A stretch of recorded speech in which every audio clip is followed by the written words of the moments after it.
Hello friends, welcome back to my channel.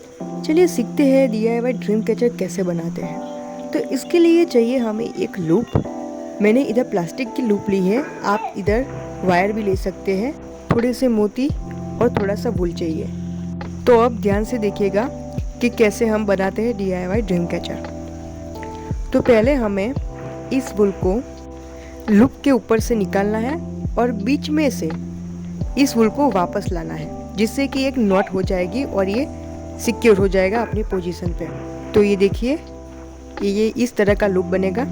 आप चाहे तो छोटा भी बना सकते हैं, आपके ऊपर डिपेंड करता है। तो हम फिर से एक लूप बनाएंगे। तो ध्यान से देखिए, फिर से हमने वूल को इस लूप के ऊपर से डाला और उसे बीच में से निकाल दिया और टाइट कर दिया। तो ये दूसरा लूप हो गया। तो इसी तरह से इस पूरी रिंग को राउंड कर देना है। तो फ्रेंड्स, लूप बनाते बनाते मैं ये स्टार्टिंग पॉइंट पे आ गई हूँ और यहाँ पे उसी तरह से आपको करना है, लेकिन ध्यान रखिए कि एंड वाला जो पार्ट है वो फर्स्ट के ऊपर है, जिससे कि ये दोनों मर्ज हो जाए और पता ही ना चले कि ये दोनों डिफरेंट पार्ट्स है। तो फिर हम इसको सिक्योर करेंगे। तो सिक्योर करने के लिए हमें इस वूल को इसमें से निकालना है और दूसरी तरफ से उसको बाहर लाना है और टाइट कर देना है। और इसी तरह से करके हमारा फर्स्ट लेयर कंप्लीट हो जाएगा। और अब बारी है सेकंड लेयर की। तो सेकंड लेयर को ध्यान से देखिएगा। तो इधर मैं जूम इन कर रही हूँ आपको दिखाने के लिए। अभी हम वूल को फर्स्ट लूप में से निकालेंगे और वापस उसमें से खींच देंगे, जिससे कि एक नॉट हो जाएगा, लेकिन मेक श्योर वो बीच में ही होना चाहिए। अब हम इसमें एक मोती ऐड करेंगे और उसी तरह से वापस से करेंगे। तो देखिए, इस वूल में से हमने निकाला और मोड़ के वापस ला दिया। अभी हम जब इसको टाइट करेंगे तब ये मोती इसके बीच में आ जाएगा। तो ये देखिए, ये मोती ये बीच में आ गया और इसी तरह का ट्रायंगल बनेगा। अब बारी है दूसरे की। तो फिर से हमने मोती लिया, इसको पिरोया और वूल में से निकाला और वापस लाया और सिक्योर कर दिया। तो अभी अब मैं लास्ट में आ गई हूँ।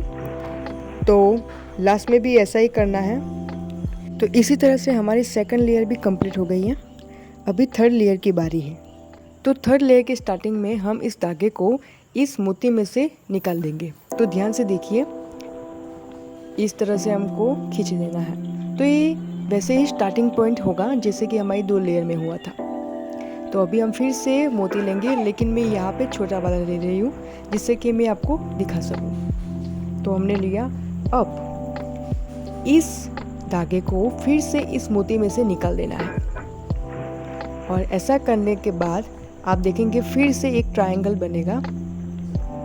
ध्यान रखिए कि ये दोनों मोती बीच में ही होने चाहिए, जिससे कि ये ट्रायंगल आपको शेप में दिखेगा, वरना ये आपको नहीं दिखेगा। तो फिर से हम इसमें मोती ऐड करेंगे। तो हमने मोती लिया और फिर से इसको वो बड़े वाले मोती में से निकाल देंगे। तो इसी तरह से प्रोसेस को रिपीट करना है और मैं लास्ट वाले पे पहुंच गई हूँ। तो अभी हमने मोती लिया और उसको फर्स्ट वाले मोती में से बाहर निकालना है, जिससे कि हमारी थर्ड लेयर भी कंप्लीट हो जाएगी। तो थर्ड लेयर के कंप्लीट होने के बाद हम इधर एक नॉट लगाएंगे, जिससे कि ये सिक्योर हो जाए। तो उसके लिए हमें इस बड़े वाले मोती को साइड में करना है और बीच में एक नॉट लगाना है कुछ इस तरह से, और बाद में इस बड़े वाले मोती को अपनी जगह पे वापस लाना है, जिससे कि ये नॉट इस मोती से कवर हो जाएगी और किसी को पता भी नहीं चलेगा और ये सिक्योर हो जाएगा अपनी पोजीशन पे। अब फाइनल लेयर की बारी है। उसके लिए हम धागे को इस छोटे वाले मोती में से पिरोएंगे और खींच लेंगे, जो हमारा स्टार्टिंग पॉइंट है। उसके बाद फिर से दूसरे वाले मोती में से इस धागे को बाहर खींच देंगे, जिससे कि फिर से एक ट्रायंगल बन जाएगा। यहाँ पे मैं मोती का यूज़ नहीं कर रही हूँ, आप चाहे तो फिर से मोती की एक और लेयर भी बना सकते हैं। आप तब तक बना सकते हैं जब तक कि ये सेंटर वाला जो पोर्शन है वो पूरा कवर ना हो जाए। तो फाइनल लुक कुछ इस तरह का दिखेगा। देखिए, इस तरह की पैटर्न आपको अपनी लुक में देखने को मिलेगी।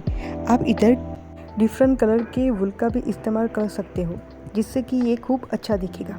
और बाद में आपकी क्रिएटिविटी के आधार पे यहाँ पे कुछ ऐड कर सकते हो, जिससे कि मैंने इस मोतियों की माला को हैंग किया है। तो अब मिलते हैं अगले वीडियो में एक नए आइडिया के साथ।